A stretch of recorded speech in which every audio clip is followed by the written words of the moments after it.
Saludos, estudiantes de Español 3. Voy a hablar un poco del midterm and what's coming up for December. The midterm, I've created a thing. If you go to, you go to your class, you click on classwork, click on midterm, which I've moved to the top of your, well, let's go back over here. I've clicked on,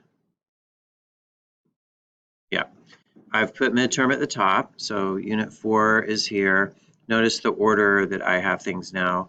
1, 2, 3, 4, and then the midterm. So midterm is what's coming up.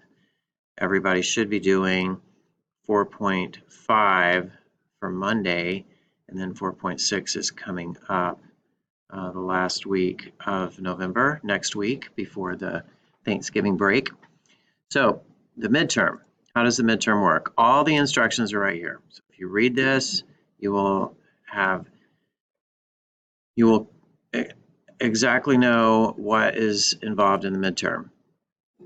At the bottom of the instructions, I have a calendar. I've attached a calendar for December. So if you notice, it tells you when part 1 of the midterm, there's 2 parts, when part 1 will be posted, when part 1's due, part 2 is posted, part 2 is due. The reason I'm doing it a little earlier than what we've been told is that I want to have time to review. If anybody has questions after they've taken the midterm, you can always make an appointment to come in and talk to me at the Forsyth Academy. And then you have that whole week to come in, talk to me, etc., before our Christmas break. I also have put a note on the calendar that after 11/29, I will accept no late work. So if you have anything missing, it has to be in by the 29th. Otherwise, it will remain missing and a 0. All right, back to the instructions. I'm not going to read through these because you can read through these yourself. One thing that I do want to point out is, where did I say it? I said right here, replacing grades. Part 1 of this midterm can replace your lowest 1.5 or 2.5 grade, and part 2 will replace your lowest 3.5 or 4.5 grade. So each part of the midterm can replace one of your grammar unit tests.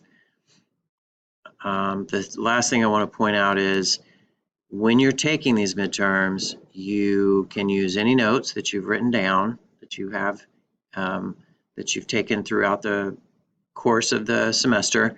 You can use a physical dictionary, not an electronic or Translate, Google Translate, no electronic assistance. If you accidentally submit, I will not reopen it. If you don't finish by the deadline, I will not extend it.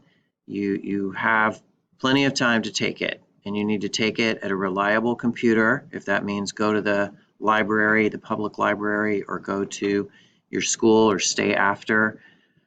Whatever you have to do to sit at a reliable computer and finish it at one sitting, and don't submit it until you're done, then that's what you need to do.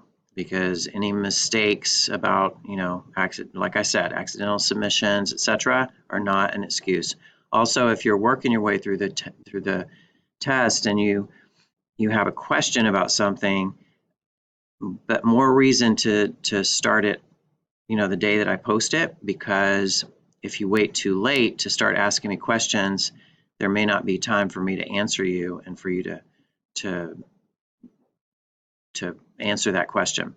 So anyway, any questions, you guys always are available, or I'm always available for you guys to email me, message me, text me at the number that I've given you, call me at the Forsyth Academy.